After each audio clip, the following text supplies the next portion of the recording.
Good morning, good evening, good afternoon, and remember, Context is Everything Media Network founder and CEO John Michael is reading another textbook, cover to cover.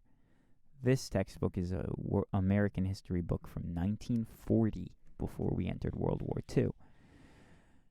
And here we're on Chapter 10, Building the West, Part 1, The Indians. The unsettled West. The Great Civil War was over. The United States was once more a united nation. The land east of the Mississippi had been divided into states. There were villages, cities, and thriving farms in these states. This was not the case of the Mississippi River. Here in the West was a vast amount of almost vacant land. Only a few states had been organized in this region. The rest of the western country was divided into territories. A territory was a region under a temporary government. The officers of the territories are appointed by the president.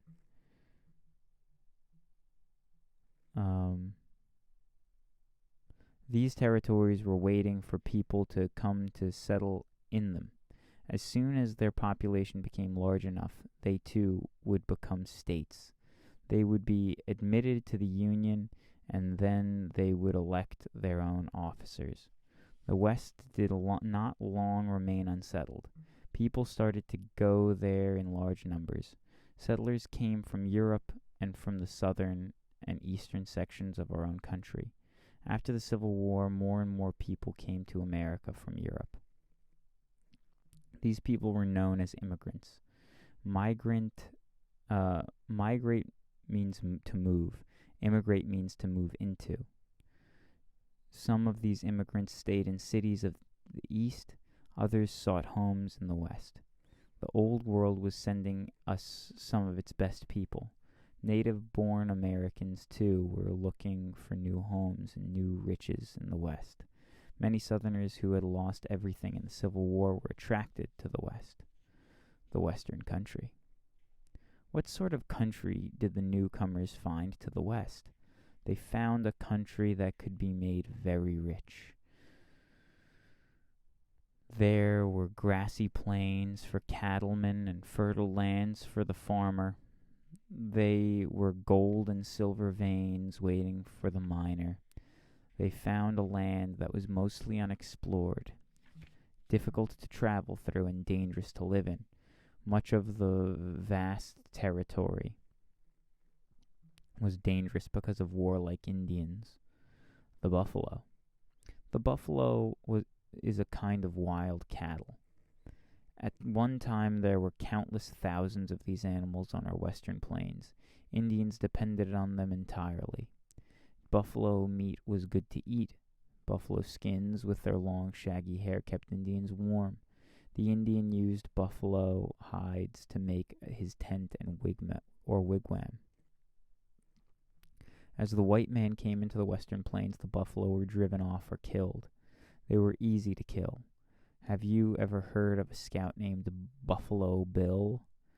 He was given the nickname because in a year and a half, he killed 4,000 buffalo. The Indians were enraged by the slaughter of the buffalo. They hated the whites more than ever. A series of Indian wars which lasted over 20 years started. Indian reservations. The United States government had been trying for a long time to get Indians to live on reservations. The reservation was a large tract of land set aside by the government for the Indian use only.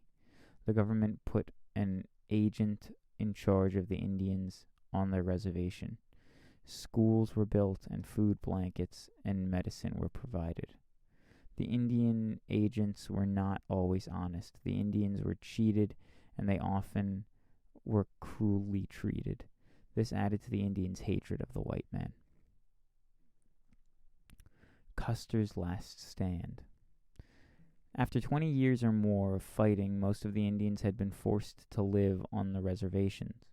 The most troublesome of those left were a tribe called the Sioux. I think it's Sioux. The Sioux? I don't know. But if you're enjoying this content, please subscribe. My name's John Michael of the Context is Everything Media Network. Thank you. Please subscribe. The Sioux were stubborn. They refused to go to the reservation. Chief Sitting Bull and Chief Crazy Horse led the Sioux. The United States troops were ordered to see that the Indians obeyed.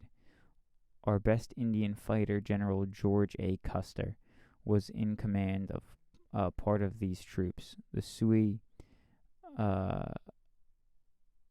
were well armed, and they were wild with rage. They surrounded Custer and his 225 soldiers. The whites were outnumbered 10-1. They could not escape. They would not surrender. They fought till the last man was killed. Another year's fighting with the Sioux were tamed. The Indians in the north were all in their reservations by 1877. There was trouble for a few years in Arizona.